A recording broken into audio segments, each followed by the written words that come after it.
আজ আমি যাকে নিয়ে কথা বলবো তিনি হচ্ছেন আমাদের পপি কিচেনের পপি দিদি। গ্রাম বাংলার অসাধারণ গৃহবধূ তিনি। তার ভিডিও কম বেশি আমরা সবাই দেখি। তিনি বিভিন্ন ধরনের রান্নার ভিডিও করে দর্শকের মন জয় করে নিয়েছেন এবং বর্তমানে তিনি একজন পপুলার কন্টেন্ট ক্রিয়েটর। তার রান্নার অসাধারণ কৌশল এবং সরলতা দর্শকের মন ছুঁয়ে নেয়। তার এই রান্নার জার্নি কিভাবে শুরু হয়েছে তা আজ আমি আপনাদের সাথে শেয়ার করব। তিনি বলেছেন তার বিয়ের পরে তিনি বিভিন্ন ধরনের রান্নার ভিডিও দেখতেন এবং ডায়েরিতে সেই রেসিপিগুলোকে লিখে রাখতেন। এবার তিনি হাজার হাজার রান্নার রেসিপি লিখে রেখেছিলেন তার ডায়েরিতে। তার স্বামী তার সেই ডায়েরি দেখে এবং তাকে বলে ব্লগিং শুরু করতে।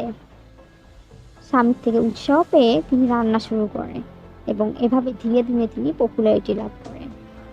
এখানে তার স্বামী তাকে অনেক সাপোর্ট করেছে। তার স্বামী চেয়েছিলেন তার প্রতিভাকে প্রকাশ করতে।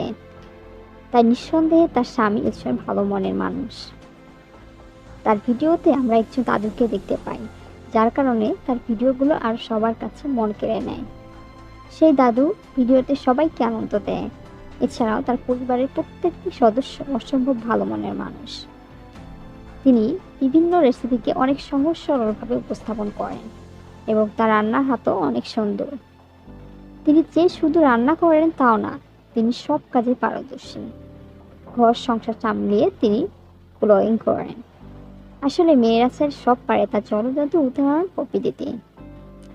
নিঃসন্দেহে পপি দিদিকে কিচেনের পপি দিদিকে তার পরিবারের লোকেরা অনেক সাপোর্ট করেছেন এবং যার কারণে তিনি আজকে সবার হৃদয়ে জায়গা করে নিতে পেরেছেন।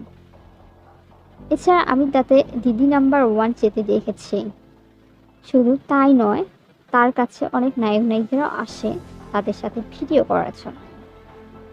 গ্রাম বাংলার অসাধারণ একজন প্রতিভা পপি দিদি, যার ভিডিওগুলো দেখলে মানুষের মন ভালো হয়ে যায় এবং রান্না শিখতে পারে সবাই, কারণ তার রান্নার রেসিপিগুলো অনেক সহজ।